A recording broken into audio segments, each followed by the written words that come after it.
Welcome to Centinela de Cristo. Blessings. This is Pastor Luis Luciano from Oklahoma. Wednesday, October 29th. Free choice. Read Deuteronomy chapter 20, verse 10 and verses 15 to 18. Also read chapter 13, verse 12 to 18 and Joshua chapter 10, verse 40. How does the law of warfare and the procedure against the idolatrous town in Israel expressed in Deuteronomy help us understand the limitations of total destruction in the war that the Israelites were engaged in? The Hebrew text uses a unique term to describe the destruction of people in war, cherem.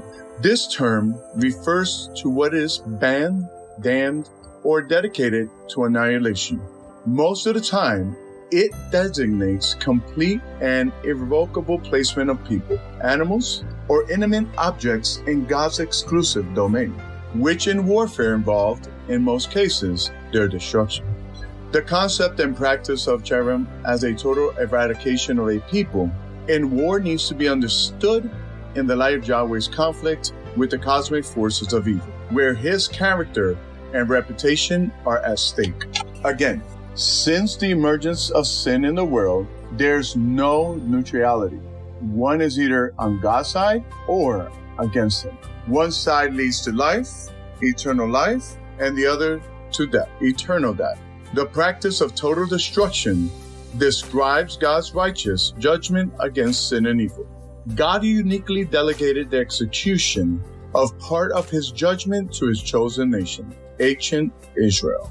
The devotion to destruction was under his tight theocratic control, limited to a certain period of history, the conquest, and to a well-defined geographical area, ancient Canaan. As we saw in yesterday's study, those who came under the ban of destruction consistently rebelled against God's purpose and defied them, never repentant either.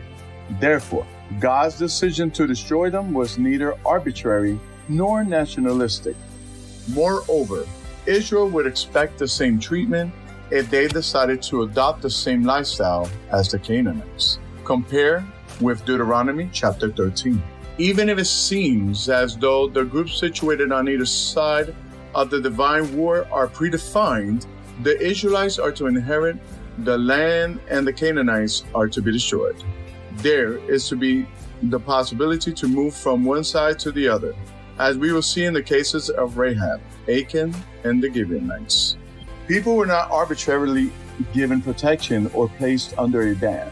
Those who benefited from a relationship with Yahweh could lose their privileged status through rebellion, and those under the ban could submit to the authority of Yahweh in live. What are the spiritual implications of the Canaanites' defiance of God for our context today?